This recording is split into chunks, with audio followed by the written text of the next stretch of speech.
YSR Congress party ఇప్పుడు ప్రస్తుతం రాజకీయాల్లో హాట్ టాపిక్గా మారింది. ఏంటా హాట్ టాపిక్?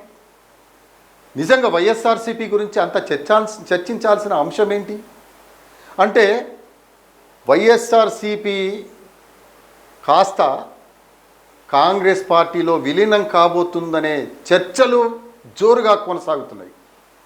అసలు జగను కాంగ్రెస్తో పొత్తు పెట్టుకుంటాడా, విలీనమా అంటే మరి విలీనం దిశగానే వెళ్తున్నాడు జగన్కు.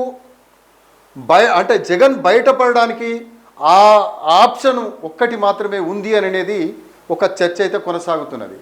మరి నిజంగా కాంగ్రెస్లో వైఎస్ఆర్సీపీని విలీనం చేస్తాడా అనంటే, గత సంఘటనలను మనం ఒకసారి గుర్తు చేసుకోవాలి. 2024 సెప్టెంబర్ 16 ఆ రోజున అత్యంత ఆప్తుడైన వైఎస్ జగన్మోహన్ రెడ్డికి అత్యంత ఆప్తుడైన మాజీ మంత్రి బాలినేని ఒక వ్యాఖ్య, అంటే అప్పుడు ఆ రోజు ఒక సంచలనమైన ప్రకటన చేయడం జరిగింది. దాన్ని బట్టి చూద్దాం. అంటే నిప్పు లేనిదే పొగరాదు కాదు కాబట్టి దానికి సంబంధించి మనం ఒక ప్రాసెస్ను మనం తీసుకుందాం. షర్మిల అడ్డుపడకపోతే కాంగ్రెస్లో వైసీపీ విలీనం అయ్యుండేది అనే ఒక సంచలనమైన కామెంట్ ఆయన చేయడం జరిగింది. అంతేకాకుండా తల్లి కాంగ్రెస్లో పిల్ల కాంగ్రెస్ కలిసిపోతుందని వైసీపీ నేత మాజీ మంత్రి బాలినేని అప్పట్లో సంచలనమైన ప్రకటనలు చేయడంతో సోషల్ మీడియాలో చాలా వైరల్ అయింది. అది AP Congress YS chief Sharmila మాత్రం అది అడ్డుకుంటున్నారు కాబట్టి ఆమె గనుక అడ్డుకోకపోతే ఇప్పటికే కాంగ్రెస్లో వైఎస్ జగన్ పార్టీ వైసీపీ విలీనం అయ్యేదని బాలినేని ప్రకటన చేయడం అప్పుడే జరిగింది. అయితే వచ్చే సంవత్సరమైనా వైసీపీ కాంగ్రెస్ పార్టీలో విలీనం అయిపోతుందని, ఏదో ఓ రోజు హస్తం పార్టీలో వైఎస్ఆర్సీపీ విలీనం కన్ఫామ్ అంటూ బాలినేని అప్పట్లో సంచలన వ్యాఖ్యలు చేసిన సంగతి అయితే మనకు తెలుసు. అప్పుడు ఏపీ రాజకీయాల్లో కూడా ప్రకంపనలు కూడా రేపినాయి. కానీ అటు హస్తం పార్టీ నేతలు కావచ్చు, ఇటు వైఎస్ఆర్ సంబంధించిన పార్టీ నేతలు కూడా దాన్ని ఖండించడం లేదు, దానిపైన విమర్శలు కూడా చేయని పరిస్థితి. అంతేకాదు, అదే సంవత్సరం 2024 జూన్ 25వ తేదీన బీజేపీ ఎమ్మెల్యే నల్లమిల్లి రామకృష్ణారెడ్డి కూడా ఒక సంచలన ప్రకటన చేశారు. వైసీపీ అధినేత వైఎస్కు ఇక దిక్కులేని పరిస్థితి, ఇక తన పార్టీని తీసుకెళ్ళి కాంగ్రెస్లో విలీనం చేస్తాడు, ఆ విధంగా అడుగులు వేస్తున్నాడని, కాంగ్రెస్ పార్టీలో విలీనం చేయడం కోసమే జగన్ పలు దఫాలుగా బెంగళూరుకు వెళ్ళి అక్కడ డీకే శివకుమార్తో భేటీ అయ్యి కాంగ్రెస్ పార్టీలో వైసీపీ విలీనంపై కీలక విజ్ఞప్తులు చేస్తున్నారని చెప్పేసి కూడా ఆయనే నిజంగా సంచలన ప్రకటన చేయడింది. అప్పటి నుంచి మనం ఇప్పటి వరకు తీసుకుంటూ వస్తే ప్రస్తుతం చూస్తే కాంగ్రెస్ మాత్రం ఈ దక్షిణాది రాష్ట్రాలపైన ఒక ప్రత్యేక ఫోకస్ పెట్టిందైతే మనకు తెలుసు. ఇప్పటికే పలు సోషల్ మీడియాలలో ఇక వైసీపీ ఖచ్చితంగా విలీనం కాబోతుంది అనేది కూడా ఒక చర్చ అయితే కొనసాగుతున్నది. చూద్దామంటే పొత్తు పెట్టుకుంటాడా, విలీనం చేస్తాడా అనేది వీటిని బట్టి చూస్తే దక్షిణాది రాజకీయాల్లో తమ ఏకఛత్రాధిపత్యాన్ని నిరూపించుకున్న కాంగ్రెస్ పార్టీకి, అంటే పలు రాష్ట్రాల్లో, అటు తమిళనాడు కావచ్చు, తమిళనాడులో పొత్తులో భాగంగా వెళ్ళారు, కేరళలో కాంగ్రెస్ పార్టీ, తెలంగాణలో కాంగ్రెస్ పార్టీ, అంటే దక్షిణాదిలో ఒక 3-4 రాష్ట్రాలలో తమ ప్రాబల్యం నిరూపించుకున్న కాంగ్రెస్ పార్టీ ఆంధ్ర రాష్ట్ర రాజకీయాలపై కూడా ఇప్పుడు ఒక దృష్టి సారించినట్లుగా తెలుస్తున్నది. కానీ మరి వైఎస్ఆర్సీపీ తోటి పొత్తు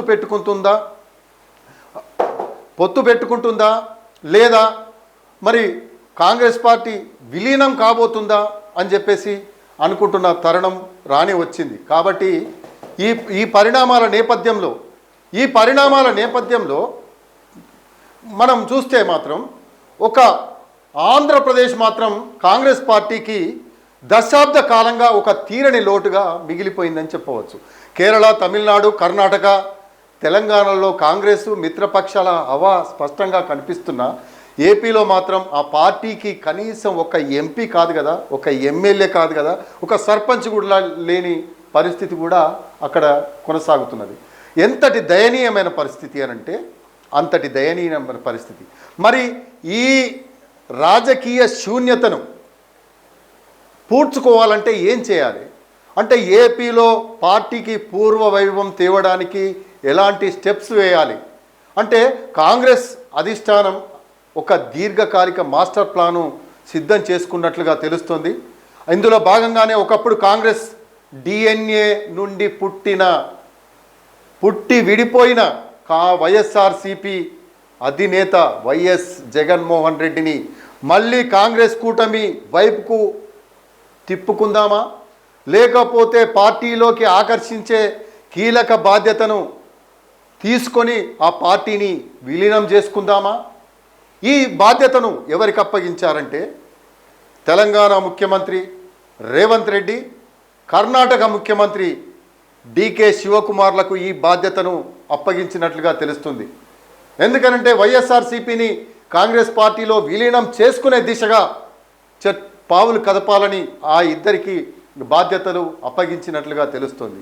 దక్షిణాదిలో కాంగ్రెస్ వ్యూహాలను విజయవంతంగా అమలు చేస్తున్న ఈ ఇద్దరు అగ్రనేతలకు జగన్ను కాంగ్రెస్ వైపు తిప్పే బాధ్యతలను హైకమాండ్ అప్పగించి పంపించినట్లుగా తెలుస్తుంది. అయితే ఇటీవలి కాలంలో సార్వత్రిక ఎన్నికల్లో ఘోర పరాజయం పాలై ఒంటరిగా మారిన జగన్మోహన్ రెడ్డికి కూడా జాతీయ స్థాయిలో గత్యంతరం లేని పరిస్థితి. ఒక బలమైన రక్షణ వలయం కావాలి, రాజకీయ తోడ్పాటు అవసరం ఉంది. పైగా రాబోయే సార్వత్రిక ఎన్నికల నాటికి ఏపీలో టీడీపీ, బీజేపీ, జనసేన కూటమిని గట్టిగా ఢీకొట్టాలంటే ఒంటరి పోరాటం కంటే కాంగ్రెస్ అండ ఉండటం జగన్కు కలిసి వచ్చే అంశమే అని ఒక చర్చ కొనసాగుతుంది. అందుకే రేవంత్, డీకేలు తెర వెనుక రాయబారాలు నడుపుతున్నట్లు చెబుతున్నారు. ఈ వ్యూహాత్మక మార్పుల వల్లే ఇటీవల సీఎం రేవంత్ రెడ్డి వైఖరిలో కూడా జగన్ పట్ల ఒక స్పష్టమైన మార్పు కనిపిస్తుందని విశ్లేషకులు భావిస్తున్న వైనం.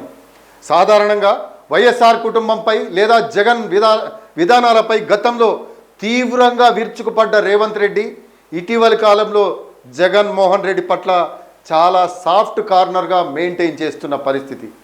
హైదరాబాద్లో సభల అనుమతి వివాదంలో జనసేనను డిఫెన్స్లో పడేసేందుకు జగన్ ప్రస్తావన తెచ్చి మరి ఆయనకు ఏపీలో ఎదురైన పరిస్థితులను ఉదాహరణగా చూపిస్తూ సమర్థించడం వెనుక ఈ సాఫ్ట్ పాలిటిక్స్ దాగి ఉన్నాయనేది బహిరంగ రహస్యం.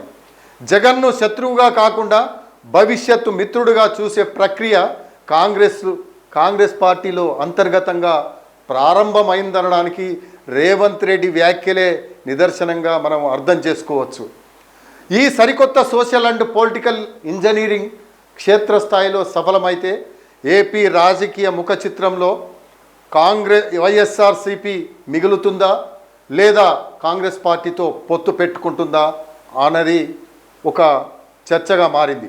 వైఎస్ఆర్ కాంగ్రెస్ పార్టీని కాంగ్రెస్తో కలపడం లేదా కూటమిలో భాగస్వామిని చేయడం ద్వారా ఏపీలో కోల్పోయిన వైఎస్ఆర్ ఓటు బ్యాంకును, వైఎస్ రాజశేఖర రెడ్డి ఓటు బ్యాంకును మళ్ళీ కాంగ్రెస్ ఖాతాలోకి మళ్లించవచ్చునని కాంగ్రెస్ అధిష్టానం భావిస్తున్నట్లుగా తెలుస్తుంది, నమ్ముతుంది కూడా. కానీ ఇదే తరుణంలో ఏపీ కాంగ్రెస్ అధ్యక్షురాలిగా ఉన్న షర్మిల భవిష్యత్తు స్థానిక కాంగ్రెస్ శ్రేణుల ఆమోదం వంటి అనేక అంతర్గత సవాళ్లను మాత్రం అధిగమించాల్సి ఉంటుంది. ఎందుకంటే జగన్ను వ్యతిరేకిస్తున్న కాంగ్రెస్ నాయకులు మరి దీన్ని అంగీకరిస్తారా? మరి రాబోయే ఎన్నికల నాటికి దక్షిణాది రాష్ట్రాలన్నింటినీ కాంగ్రెస్ మేజర్ కంట్రోల్కి తెచ్చుకోవాలనే ప్రక్కా ప్రణాళికతోనే రేవంత్ రెడ్డికి, డికే శివకుమార్ల ఆధ్వర్యంలో మరి తాడేపల్లి తోటి అనుబంధం పెంచుకొని ఈ తెర వెనుక మంతనాలు సాగుతున్నాయా? మరి అలాంటి రాజకీయ వర్గాలు అంటే వాటిని రాజకీయ వర్గాలు నిజంగా నమ్ముతున్నాయా? అంటే నిజంగానే జరుగుతున్నది వాస్తవం అని చెప్పేసి చెబుతున్నారు. వైఎస్ఆర్సీపీని కాంగ్రెస్ పార్టీలో విలీనం చేయబోతున్నారని గతంలోనే వ్యాఖ్యానాలు వినిపించిన నేపథ్యంలో అప్పటి నుంచి ఇప్పటి వరకు ఆ ప్రసహనం కొనసాగుతుంది అనేది చెప్పకనే చెప్పవచ్చు.